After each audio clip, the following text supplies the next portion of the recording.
فَأَمَّا مَنْ أُوتِيَ كِتَابَهُ بِيَمِينِهِ، قرآن کا 29واں پارہ اٹھائیے، اللہ فرماتا ہے جس کا نام اعمال اس کے داہنے ہاتھ میں دیا جائے گا، اس کے رائٹ ہینڈ میں دیا جائے گا. فَيَقُولُ هَاؤُمُ اقْرَءُوا كِتَابِيَهْ، وہ کہے گا اے لوگوں یہ دیکھو یہ ہے میری کتاب، یہ ہے میرا نام اعمال، یہ ہے میری زندگی بھر کا کچا چٹھا.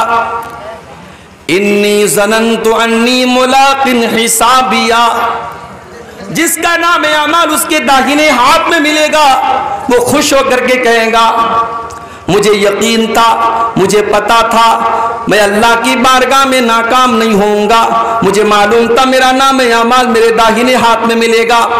جب دنیا کے لوگ اللہ کے احکام کی خلاف ورزی کیا کرتے تھے، میں اللہ کے احکام کے اوپر چلا کرتا تھا. فجر کی اذان ہوا کرتی تھی، الصلاۃ خیر من النوم کی آواز لاؤڈ اسپیکر سے آیا کرتی تھی، مؤذن چلا چلا کر کے کہتا تھا کہ اذان نماز نیند سے بہتر ہے، الصلاۃ خیر من النوم نماز نیند سے بہتر ہے. میرے دوسرے ساتھی رات بھر موبائل میں لگے رہتے تھے اور فجر کے ٹائم سوئے پڑے رہتے تھے. میں سردی میں، گرمی میں، بارش میں اٹھ کر کے فجر کی نماز جا کر کے ادا کیا کرتا تھا، کیونکہ میں نے اپنے نبی سے سنا تھا، میں نے اپنے نبی کی حدیث سنی تھی کہ دنیا کی اندر سب سے قیمتی چیز اگر کوئی ہے تو فجر کی 2 رکعت ہے. فجر کی 2 رکعتیں یہ دنیا کی تمام نعمتوں سے بہتر ہیں. میں اپنی نیند کو قربان کر کے فجر کی نماز پڑھا کرتا تھا. انی ظننت انی ملاق حسابیہ، مجھے یقین تھا میرا حساب مجھے مل کر کے رہے گا، اللہ تعالیٰ کی راہ میں برباد نہیں ہوں گا. مجھے پتا تھا وہاں پہ عورتیں بھی آئیں گی، اللہ کی بارگاہ میں ایسی عورتیں بھی آئیں گی جنہوں نے سماج میں تانے سن لیے، ان کے ماں باپ نے بھی ان کو برا بھلا کہا، ان کے گھروں میں، ان کے خاندان میں ان کو برا بھلا کہا گیا، مگر وہ کبھی بغیر پردے کے باہر نہ نکلی، کبھی اپنے جسم کی نمائش نہیں کی. جب ساری دنیا بے حیائی اور بے پردگی میں پڑی ہوئی تھی، اس مسلمان لڑکی نے اپنے پردے سے، اپنی شرم و حیا سے کوئی کمپرومائز نہ کیا. وہ بھی کل اللہ کی بارگاہ میں کہے گی انی ظننت انی ملاق حسابیہ، اے اللہ مجھے پتا تھا، مجھے یقین تھا میری محنت کامیاب ہو جائے گی. مجھے پتا تھا جب ساری میری بہنیں جب بے حیائی کیا کرتی تھیں، غیر محرم لڑکوں سے باتیں کیا کرتی تھی، اے اللہ میں نے اپنی جوانی کو بچا کر کے رکھا، میں نے اپنے کردار کو بچا کر کے رکھا، میں نے کوئی غلط کام نہ کیا، میں نے اپنے جسم کو کسی ناجائز طریقے سے استعمال نہ کیا. انی ظننت انی ملاق حسابیہ، مجھے پتا تھا میرا حساب مجھے مل کر کے رہے گا. فَهُوَ فِي عِيشَةٍ رَاضِيَةٍ، تو جس کا نام اعمال اس کے داہنے ہاتھ میں ملے گا اللہ تبارک و تعالیٰ اسے بہترین زندگی عطا فرمائے گا. فی جنت عالیہ، اسے اللہ تعالیٰ جنت میں اونچے اونچے مکانات دے گا. قطوفہا دانیہ، دنیا میں اس بیچارے کو کبھی پھل فروٹ ملے ہو یا نہ ملے ہو، جنت میں سارے پھل فروٹ اس کو بڑی آسانی کے ساتھ مل جائیں گے. جنت کے پیڑوں کے جو پھل ہوں گے اس کے لیے جھکے ہوئے ہوں گے، اسے کوئی پھل توڑنے کے لیے چڑھنا نہیں پڑے گا، اسے کسی پھل کو توڑنے کے لیے محنت نہیں کرنی پڑے گی. قطوفہا دانیہ، جنت کے پیڑ کے پھل اس کے لیے جھک جائیں گے. اللہ فرمائے گا کلوا واشربوا ہنیئا بما اسلفتم فی الایام الخالیہ، میرے بندو تم نے دنیا میں بڑی محنت کی ہے، تم نے اللہ کو راضی کرنے کے لیے بڑی قربانیاں دی ہیں، بڑے امتحان جھیلے. میرے بندو تمہارے کھانے اور پینے کے دن ہیں، آج تمہارے موج کرنے کے دن ہیں، آج تمہارے مزے لینے کے دن ہیں، تم خوب کھاؤ، خوب پیو، خوب اپنی لذتوں سے فائدہ اٹھاؤ. تو یہ انجام کس کا ہوگا؟ یہ داہنے ہاتھ میں جس کا نام اعمال ملے گا اس کا انجام. وہ کہاں جائے گا؟ جنت میں جائے گا. وَأَمَّا مَنْ أُوتِيَ كِتَابَهُ بِشِمَالِهِ، اور جس کا نام اعمال اس کے بائیں ہاتھ میں، اس کے لیفٹ ہینڈ میں دے دیا جائے گا. فیقول، وہ کیا کہے گا؟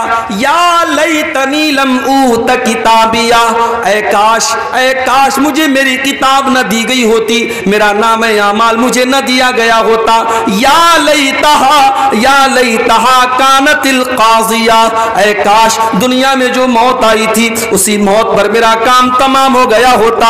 آج کا یہ دن نہ دیکھنا پڑتا، یہ قیامت نہ ہوتی، یہ حساب و کتاب نہ ہوتا. کاش جب میں مر گیا تھا دنیا میں تبھی سارا کھیل ختم ہو گیا ہوتا، سارا کام ختم ہو گیا ہوتا. دنیا میں جب ہم جنت کی باتیں کرتے ہیں، جب ہم جہنم کی باتیں کرتے ہیں، تو ایک عام آدمی کیا کہتا ہے؟ ارے یار کس نے دیکھا ہے جنت، کس نے دیکھا ہے جہنم؟ مر گئے، کام ختم، 4 دن کی زندگی ہے، عیش کر لو، موج کر لو، مستی کر لو. دنیا میں ایک انسان کی سوچ یہ ہوتی ہے، ایک انسان کی مینٹیلٹی یہ ہوتی ہے. لیکن قیامت کے دن جب بائیں ہاتھ میں نام اعمال ملے گا تب سوچ بدل جائے گی. تب کیا کہے گا؟ یا لیتہا کانت القاضیہ، اے اللہ میں بہت بڑے دھوکے میں پڑا ہوا تھا. میں تو دنیا میں کہا کرتا تھا کہ جنت اور جہنم نام کی کوئی چیز نہیں ہے، قیامت نام کی کوئی چیز نہیں ہے. میں تو کہا کرتا تھا کہ مر گئے تو کام ختم ہو گیا. اے کاش میری وہ بات سچی ہوئی ہوتی، کاش دنیا میں جو موت آئی تھی اسی موت پر کھیل ختم ہو گیا ہوتا. ما اغنا عنی مالیا، میرا مال، میرا پیسہ، میری دولت میرے کوئی کام نہیں آیا. جو میں نے بیاج کے ذریعے پیسہ کمایا تھا، جو پڑوسیوں کا حق مارا تھا، جو بھائیوں کا حق مارا تھا، جو بہنوں کا حق مارا تھا، بڑی دولت میں نے اکٹھا کر لی تھی، بڑی پراپرٹی میں نے بنا لی تھی. ما اغنا عنی مالیا، میرا مال میرے کوئی کام نہیں آیا.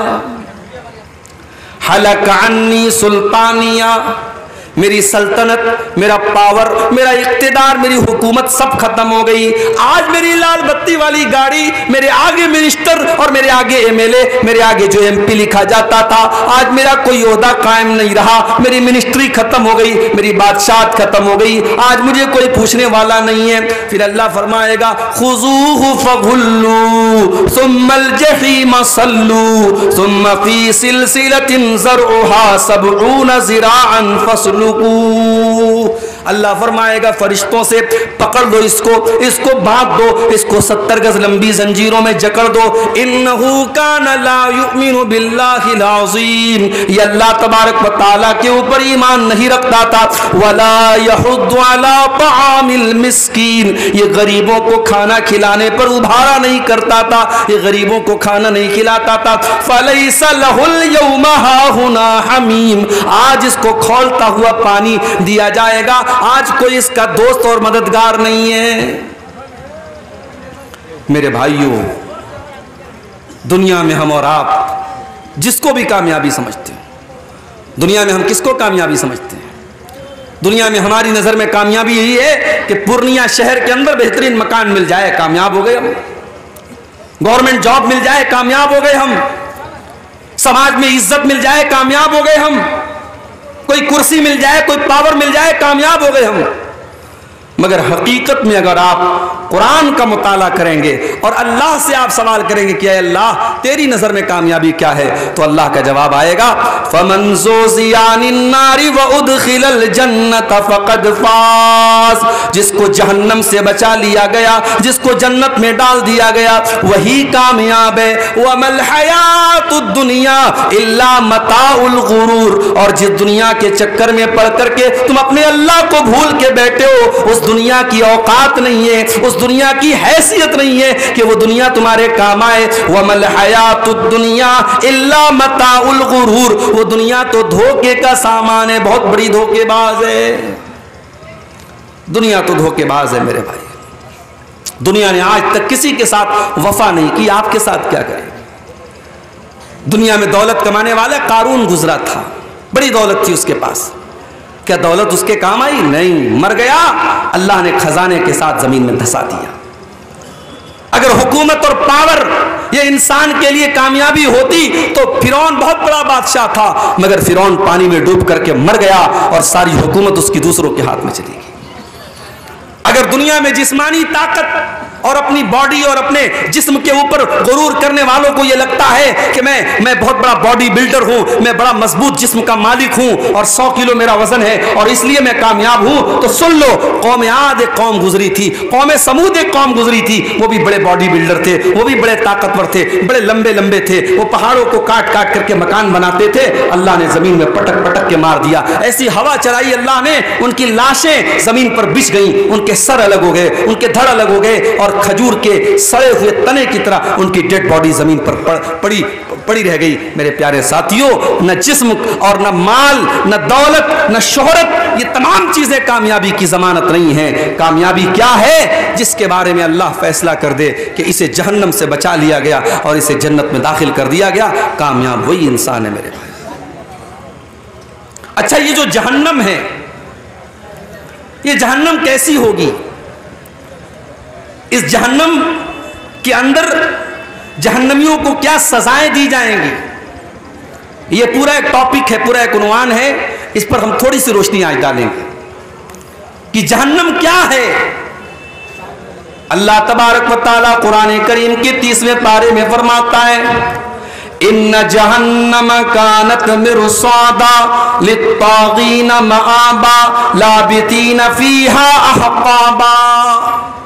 جہنم گھات لگا کر کے بیٹھی ہے، جہنم تمہارا انتظار کر رہی ہے، جہنم تمہاری پرتیکشا کر رہی ہے، جہنم اس انتظار میں کہ جہنم اس کے اندر داخل ہو جائیں۔ لیکن کس کا انتظار کر رہی ہے؟ للطاغین مآبا، جہنم اللہ کے نافرمانوں کا، اللہ کے مجرموں کا، اللہ کے قانون کو توڑنے والوں کا، اللہ کو ناراض کرنے والوں کا انتظار کر رہی ہے۔ اور جہنم میں جو چلا گیا وہ یہ نہیں کہ بس گیا اور نکل جائے گا، نہیں، لابثین فیہا احقابا، بڑے لمبے ٹائم تک، بڑے لمبے پیریڈ تک جہنم میں رہے گا۔ اگر ایمان والا ہے، اگر مومن ہے، اپنے گناہوں کی سزا جھیلنے کے بعد نکلے گا، کب نکلے گا یہ اللہ ہی جانتا ہے، اور اگر کافر ہے، اگر مشرک ہے، اگر منافق ہے، وہ تو ہمیشہ ہمیشہ جہنم کے اندر رہے گا۔ لابثین فیہا احقابا، جہنمی جہنم کے اندر بہت لمبے پیریڈ تک رہیں گے۔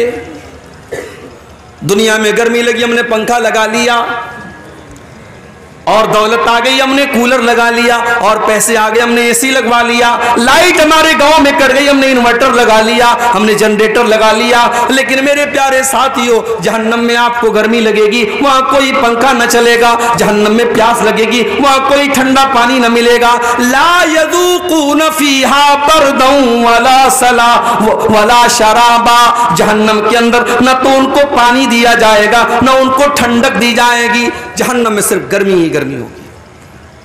اور کھانے کو کیا ملے گا؟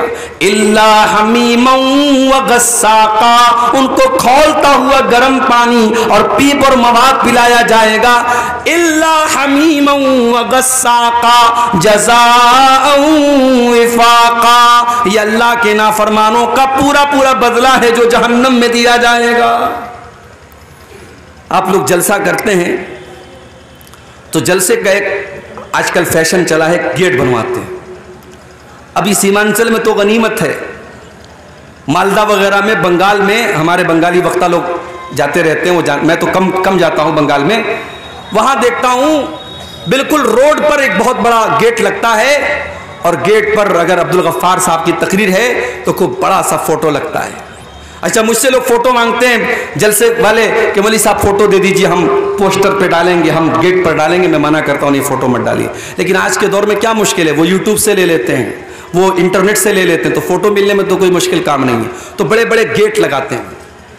یہ گیٹ کیوں لگتا ہے بھئی؟ میاں بازار میں پروگرام ہے، باہر مین روڈ پر ہم نے گیٹ لگایا، اس بات کا سنکیت ہے، اس بات کی علامت ہے کہ ہاں یہاں پہ جلسہ ہو رہا ہے۔ جہنم کے اندر بھی گیٹ ہوگا۔ کتنا گیٹ ہوگا؟ آپ کے جلسے میں ایک گیٹ ہوتا ہے، 2 گیٹ ہوتا ہے، ایک لیڈیز کا گیٹ ہوتا ہے، جہنم کے اندر 7 گیٹ ہوں گے۔ لہا 7 ابواب، جہنم کے اندر 7 دروازے ہوں گے، لِكُلِّ بَابٍ مِّنْهُمْ جُزْءٌ مَقْسُومٌ، اور ہر گیٹ کے لوگوں کو بانٹ دیا جائے گا۔ سارے دروازوں سے کون لوگ داخل ہوں گے ان کا بٹوارا کر دیا جائے گا کہ اس دروازے سے شرابی جائے گا، اس دروازے سے زانی جائے گا، اس دروازے سے بے نمازی جائے گا، اس دروازے سے حرام خور جائے گا۔ 7 دروازے سے جو لوگ داخل ہوں گے، لِكُلِّ بَابٍ مِّنْهُمْ جُزْءٌ مَقْسُومٌ، ان کا بٹوارا پہلے سے ہو جائے گا۔ اچھا، جہنم میں جب جہنمی جائیں گے تو ایسا نہیں سنگل سنگل نہیں جائیں گے، وہ گروپ کی شکل میں جائیں گے، پورا گروپ ہوگا۔ بدکار لوگوں کا الگ گروپ ہوگا، بے نمازیوں کا الگ گروپ ہوگا، جھوٹے لوگوں کا الگ گروپ ہوگا، چغل خوروں کا الگ گروپ ہوگا۔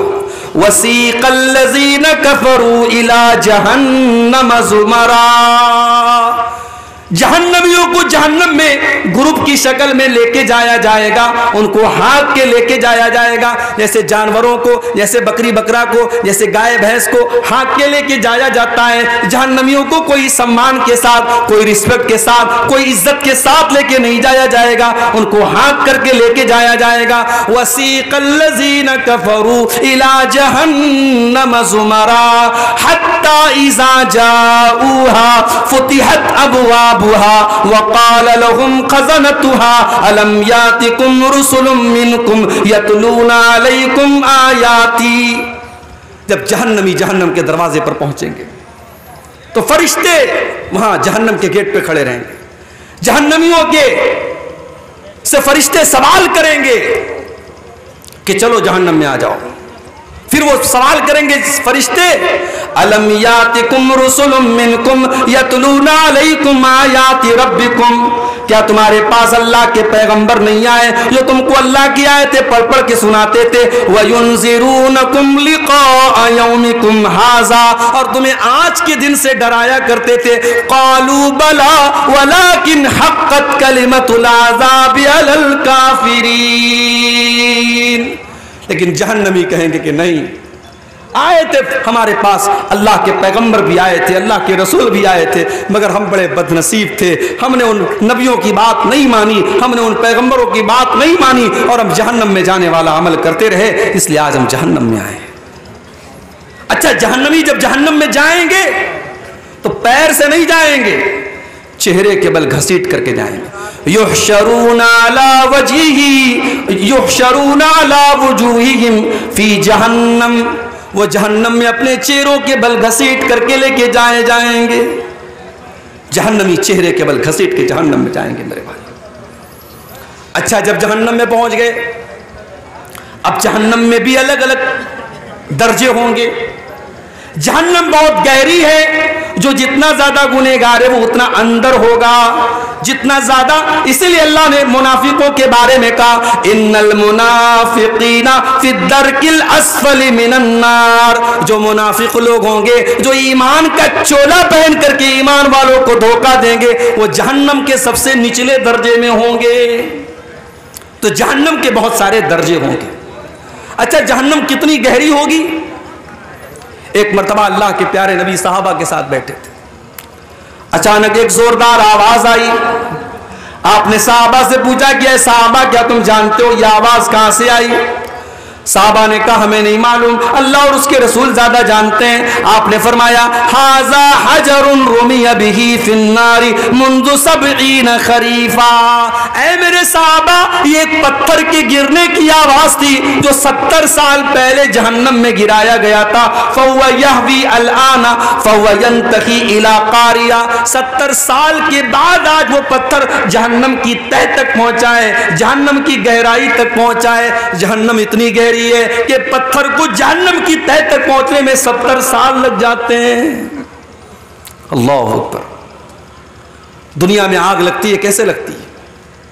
کسی دکان میں آگ لگی، شارٹ سرکٹ سے لگ گئی، کسی گودام میں آگ لگ گئی، پیٹرول سے لگ گئی، ڈیزل سے لگ گئی۔ اس لیے پیٹرول پمپ پر آپ دیکھتے ہیں وہاں لکھا رہتا ہے smoking is not allowed, petrol pump پر آپ سگریٹ نہیں پی سکتے۔ اسلام کی نظر میں تو سگریٹ کہیں بھی نہیں پی سکتے، لیکن پیٹرول پمپ پر یہ کیوں لکھا رہتا ہے؟ کیونکہ سگریٹ کی ایک چنگاری پورے پیٹرول پمپ کو جلا کے راکھ کر سکتی ہے، کیونکہ پیٹرول خطرناک چیز ہے، اس سے آگ پھیلتی ہے۔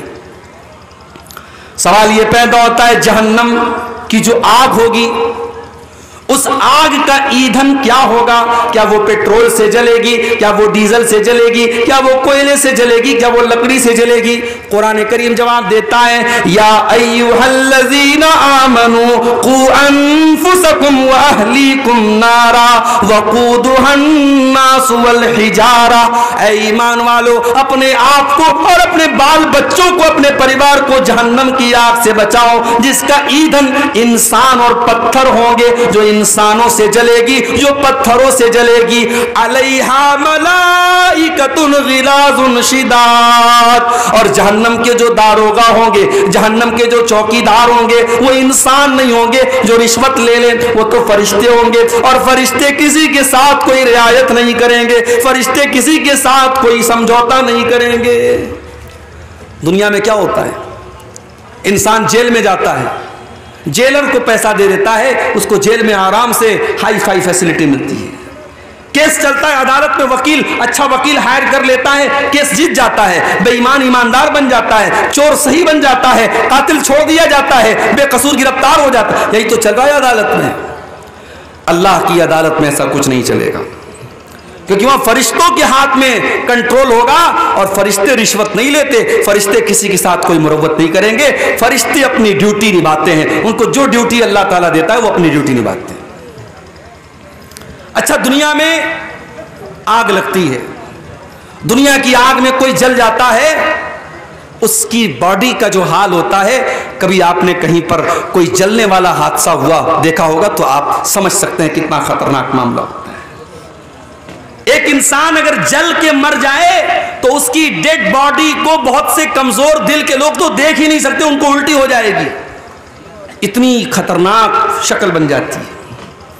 یہ دنیا کی آگ کا حال ہے میرے بھائیوں، جہنم کی آگ تو دنیا کی آگ سے 70 گنا زیادہ ہوگی۔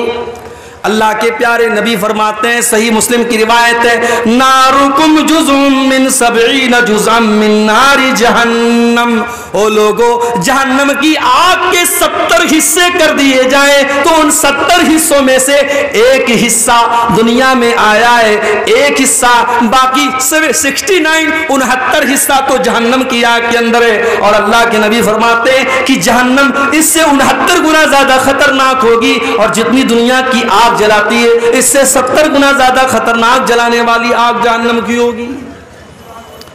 دنیا میں کوئی انسان جلتا ہے، ایک بار جل گیا مر گیا، کام ختم، لیکن جہنم کی آگ میں بار بار جلایا جائے گا۔ ان الذین کفروا بآیاتنا سوف نصلیہم نارا، جن لوگوں نے ہماری آیتوں کا انکار کیا ہم ان کو جہنم کے اندر ڈالیں گے۔ کلما نضجت جلودہم بدلناہم جلودا غیرہا، جب ایک مرتبہ ان کے جسم کی کھال جل جائے گی، ان کے بدن کا چمڑا جل جائے گا، ہم دوسرا چمڑا ان کے اوپر چڑھا دیں گے، ہم بار بار ان کو جلنے کی تکلیف دیں گے۔ جہنم میں بھوک بھی لگے گی، جہنم میں پیاس بھی لگے گی، تو کھانا کیا ملے گا، پانی کیا ملے گا؟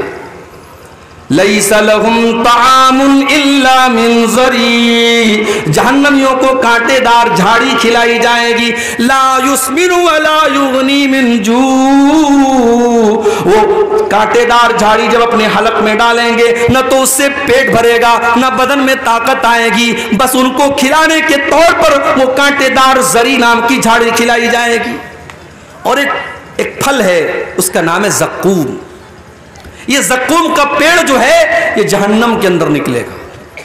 جب اللہ تعالیٰ نے زقوم کا ذکر کیا تو کافروں نے مذاق اڑایا کہ دنیا میں آج تک کبھی ہم نے تو یہ نہیں دیکھا کہ آگ میں سے پیڑ نکلتا ہو، یہ کون سا پیڑ ہے جو جہنم کے اندر سے نکلے گا؟ اللہ نے فرمایا انا جعلناها فتنة للظالمین، ہم نے زقوم کے درخت کو آزمائش بنا دیا، ہم نے فتنہ بنا دیا ظالموں کے لیے۔ انها شجرۃ تخرج فی اصل الجحیم، یہ زقوم کا درخت جہنم کی جڑ میں نکلے گا، طلعها كأنه رؤوس الشیاطین، اور اس کا جو پھل ہوگا اتنا خطرناک دیکھنے میں ہوگا جیسے شیطان کا سر ہے، شیطان کے سر کی طرح دیکھنے میں خطرناک ہوگا، اور وہ زقوم کا درخت جہنمیوں کو کھلایا جائے گا۔ وہ اتنا کڑوا کسیلا ہوگا کہ ان کے پیٹ میں جا کر کے بدہضمی کرے گا. فمالئون منها البطون، جہنمی اسی زقوم کو کھا کر کے اپنا پیٹ بھریں گے. ثم ان لهم علیها لشوبا من حمیم، پھر ان کو کھولتا ہوا پانی بھی دیا جائے گا. ایک تو زقوم اپنے آپ میں خود ہی کڑوا ہوگا اور اس کے اوپر سے کھولتا ہوا پانی ان کو پلایا جائے گا. یہ تکلیف، یہ ٹارچر، یہ اذیت جہنمیوں کو دی جائے گی. میرے پیارے ساتھی، دنیا میں ہم گرمی میں کاٹن کے کپڑے پہنتے ہیں اور سوتی چادر بچھا کے ہم سوتے ہیں. سردی کا موسم آتا ہے ہم کمبل اوڑھ لیتے ہیں، ہم اون کا کپڑا پہنتے ہیں. جہنمیوں کو کون سا کپڑا پہنایا جائے گا؟ فالذین کفروا قطعت لهم ثیاب من نار، جہنمیوں کے لیے آگ کے کپڑے کاٹے جائیں گے، وہ آگ کا کپڑا پہنیں گے. فالذین کفروا قطعت لهم من ثیاب یصب من فوق رؤوسهم الحمیم، ان کے سروں کے اوپر سے کھولتا ہوا پانی ڈالا جائے گا.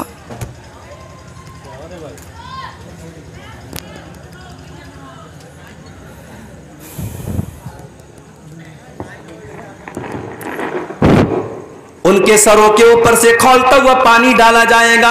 یسحر بہ ما فی بطونہم والجلود، جب کھولتا ہوا پانی ان کے سر پہ ڈالا جائے گا ان کی اندر کی عقڑیاں بھی اس سے جل جائیں گی، ان کی چمڑیاں بھی جل جائیں گی. یہ جہنم کا عذاب ہوگا میرے بھائی. اور جانتے ہو دنیا میں کہیں زخم ہو جاتا ہے نا تو زخم کے اندر پیپ بھر جاتا ہے، پیلا پیلا پیپ. ہمارے یا اس کو مواد بولتے، پتہ نہیں آپ کے بنگلہ میں کیا بولتے ہیں، پیپ اور مواد اس کو کہا جاتا ہے. جہنمیوں کو وہ پیپ اور مواد پلایا جائے گا.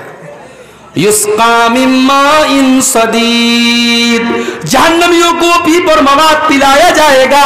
یتجرعہ ولا یکاد یسیغہ، وہ اتنا خطرناک ہوگا، وہ اتنا گندا ہوگا، وہ اتنا گھناؤنا ہوگا کہ جہنمی بیچارہ پیاس سے پریشان ہوگا، لیکن وہ اس پیپ اور مواد کو بڑی مشکل سے اپنی حالت کے نیچے اتارے گا. وَيَأْتِيهِ الْمَوْتُ مِنْ كُلِّ مَكَانٍ وَمَا هُوَ بِمَيِّتٍ، وہ بیچارہ ہر طرف سے موت اس کے پاس آئے گی مگر پھر بھی وہ مرے گا نہیں. جہنمیوں کو موت نہیں آئے گی، جہنمیوں کو موت نہیں آئے گی.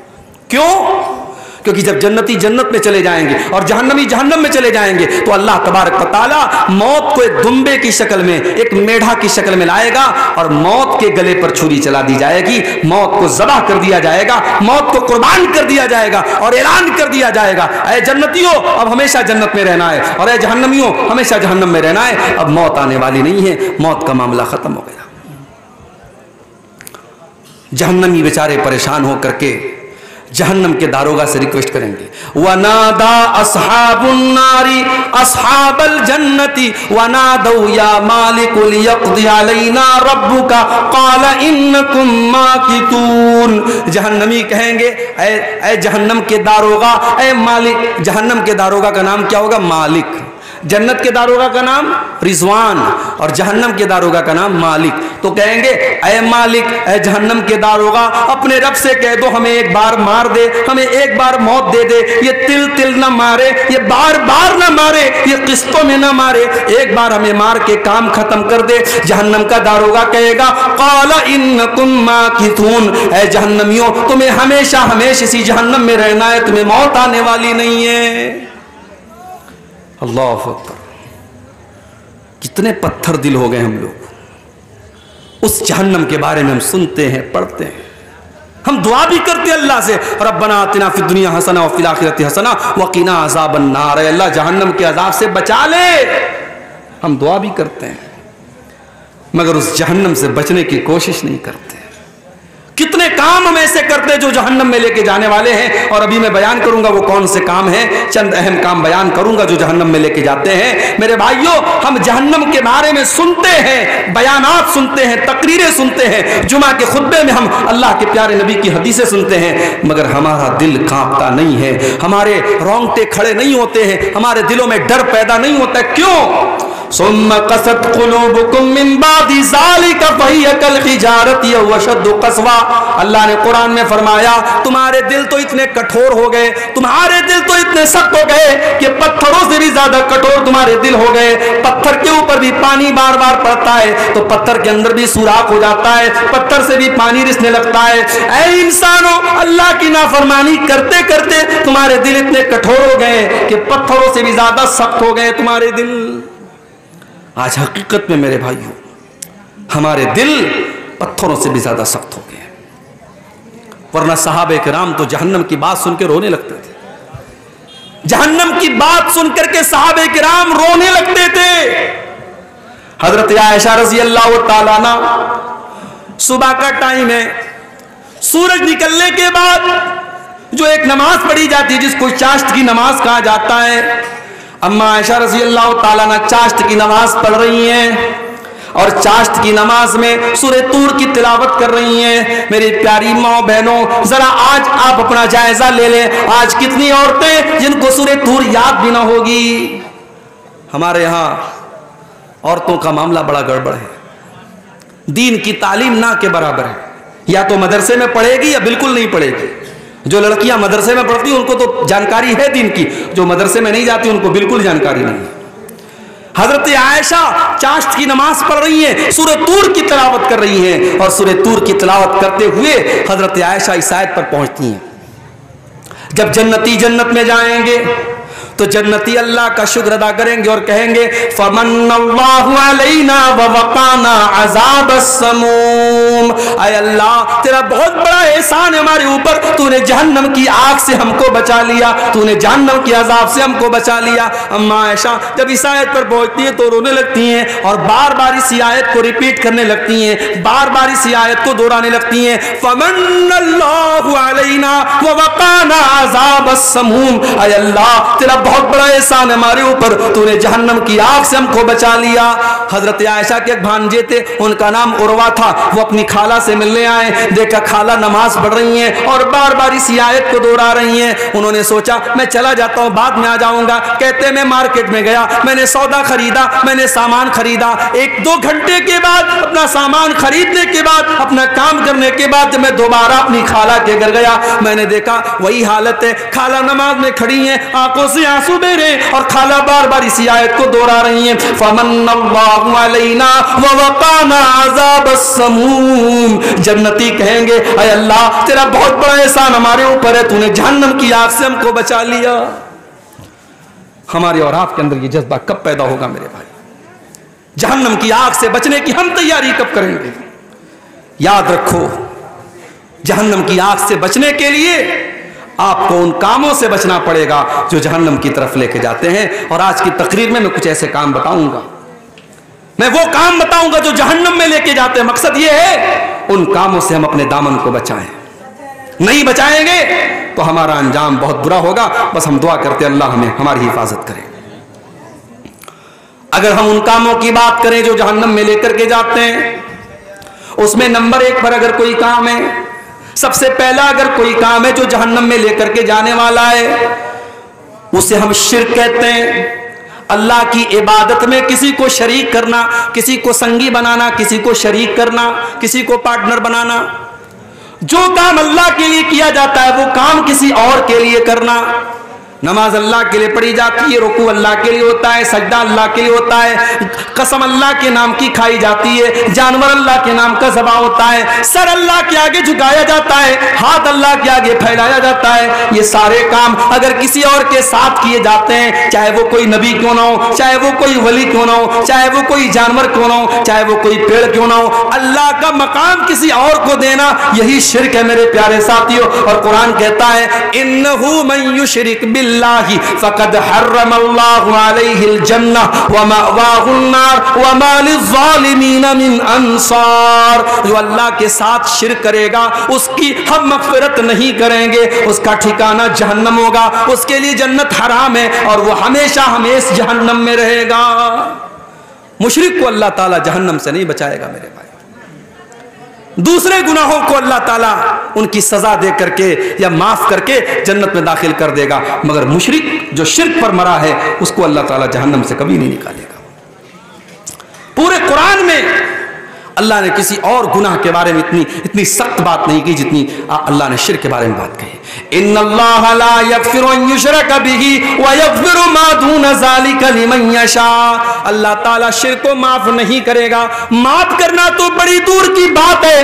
اگر کوئی مشرک ہے, اگر کوئی شرک کی حالت میں مر گیا ہے, اس مشرک کے لیے ہم مغفرت کی دعا بھی نہیں کر سکتے. ہمارا اپنا باپ ہی کیوں نہ ہو, ہمارا اپنا بیٹا ہی کیوں نہ ہو. اللہ نے فرمایا ما کان للنبی ان یستغفروا للمشرکین ما کان للنبی والذین آمنوا ان یستغفروا للمشرکین ولو کانوا اولی قربا.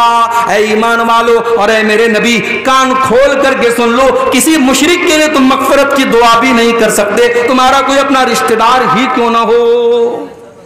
تو یہ پہلا گناہ ہے شرک, جو ہمیں جہنم کی آگ کی طرف لے کے جائے گا.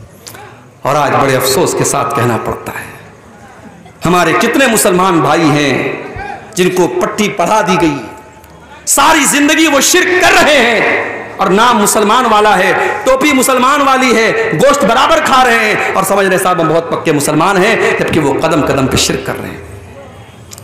میرے پیارے ساتھیوں, اتنا خطرناک گناہ ہے یہ شرک, اتنا خطرناک گناہ ہے یہ شرک کہ اگر انسان شرک کر کے اللہ تعالیٰ کیا گیا ہے, وہ نماز لاکھوں پڑھ کے گیا ہو, وہ روزہ لاکھوں رکھ کے گیا ہو, اس نے سینکڑوں حج اور عمرے کر لیے ہو, اللہ فرماتا ہے اپنے نبی سے قرآن میں کہ اے نبی آپ بھی سن لیجئے, اے نبی لئن اشرکت لیحبطن عملک ولتکونن من الخاسرین. اے نبی اگر آپ نے بھی شرک کر دیا تو آپ کی بھی ساری نیکیاں برباد ہو جائیں گی, آپ کی ساری عبادتیں برباد ہو جائیں گی. سورہ انعام میں اللہ تعالیٰ نے 18 نبیوں کا ذکر کیا, اور 18 نبیوں کا ذکر کرنے کے بعد اللہ نے فرمایا وَلَوْ أَشْرَكُوا لَحَبِطَ عَنْهُمْ مَا كَانُوا يَعْمَلُونَ. اگر ہمارے نبیوں نے بھی, ہمارے پیغمبروں نے بھی شرک کیا ہوتا, ان کی ساری نیکیاں برباد ہو گئی ہوتی. تو یہ پہلا عمل ہے میرے پیارے ساتھیوں جو جہنم میں لے کر کے جانے والا ہے. السلام علیکم. ہوٹل کا ٹوکن 100 کے بجائے 80 ہو گیا ہے اور کھانا بچا ہوا ہے. جن حضرت کو کھانے کی ضرورت ہے وہ جا کے کھا سکتے ہیں. 100 کے بجائے 80 ہو گیا ہے, جن حضرت کو کھانے کی ضرورت ہو وہ جا کے کھا سکتے ہیں. دوسرا گناہ جو انسان کو جہنم کی طرف لے کے جاتا ہے, شرک. آپ نے سن لیا, اب شرک ہی سے ملتا جلتا ہے گناہ کفر کرنا. شرک کیا ہے؟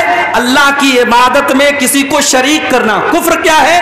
اللہ کو نہ ماننا یا رسول کو نہ ماننا, یا جن باتوں پر ایمان لانا ضروری ہے ان میں سے کسی بات کا انکار کرنا. مثال کے طور پر آدمی اللہ کو مانتا ہے, رسول کو نہیں مانتا, یا رسول کو مانتا ہے, اللہ کی کتابوں کو نہیں مانتا, یا اللہ کی کتابوں کو مانتا ہے, اللہ کے فرشتوں کو نہیں مانتا, یا فرشتوں کو مانتا ہے, تقدیر کو نہیں مانتا, تقدیر کو مانتا ہے, قیامت کو نہیں مانتا. جتنی چیزوں پر ایمان لانا ضروری ہے, انیوار ہے, کمپلسری ہے, ان چیزوں میں سے کسی چیز کا انکار کرنے والا کافر ہے, اور کافر بھی جنت میں نہیں جائے گا, جہنم میں جائے گا. وَمَن يَكْفُرْ بِالْإِيمَانِ فَقَدْ حَبِطَ عَمَلُهُ.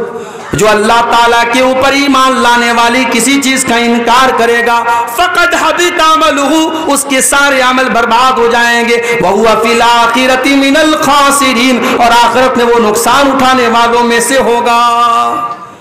قرآن میں بار بار اللہ کہتا ہے ہم نے کافروں کے لیے جہنم تیار کے رکھی, ہم نے کافروں کے لیے جہنم تیار کر کے رکھی. جو کافر ہوگا, جو کفر کرے گا, اس کے لیے جنت حرام ہے اور جہنم میں وہ داخل ہوگا. اور آگے بڑھیے, جہنم میں لے کر کے جانے والی ایک اور چیز ہے اللہ کا مذاق اڑانا, اللہ کے رسول کا مذاق اڑانا, فرشتوں کا مذاق اڑانا, قرآن کا مذاق اڑانا, شریعت کا مذاق اڑانا. اگر آپ نے شریعت کی کسی چیز کا مذاق اڑایا تو یہ چیز بھی آپ کو اللہ کی جنت سے دور کر دے گی. اللہ نے قرآن میں فرمایا قُلْ أَبِاللَّهِ وَآيَاتِهِ وَرَسُولِهِ كُنْتُمْ تَسْتَهْزِئُونَ. اے نبی آپ کہہ دیجئے منافقوں سے, کافروں سے, کیا تم اللہ کا مذاق اڑاتے ہو؟ کیا تم اللہ کی آیتوں کا مذاق اڑاتے ہو؟ کیا تم اللہ اللہ کے رسول کا مذاق اڑاتے ہو لا تعتذروا قد کفرتم بعد ایمانکم، اے کافرو تم جتنا بھی بہانہ کر لو، اے منافقو تم جتنا بھی بہانہ کر لو، جب تم نے اللہ کا مذاق اڑا لیا، جب تم نے رسول کا مذاق اڑا لیا، جب تم نے اللہ کے فرشتوں کا مذاق اڑا لیا تو تم کافر ہو گئے، تم برباد ہو گئے۔ اس لیے اللہ اور اس کے رسول کا مذاق اڑانے والا کافر ہو جاتا ہے میرے بھائی۔ تو جب مذاق اڑانے والا کافر ہو جاتا ہے تو جو نبی کو گالی دیتا ہے، جو نبی کو برا بھلا کہتا ہے، جو نبی پر تانے مارتا ہے، اب ذرا سوچو اس کا انجام کیا ہوگا۔ اللہ کے نبی کے دور میں ایک آدمی اسلام قبول کرتا ہے، مسلمان ہوتا ہے، پڑھا لکھا تھا۔ اللہ کے نبی نے اسے ڈیوٹی سونپی کہ قرآن جب اترے تو اس قرآن کو لکھنے والے صحابہ میں آپ نے اس انسان کو بھی شامل کر دیا کہ جب قرآن اترے تو تم لکھ لیا کرو۔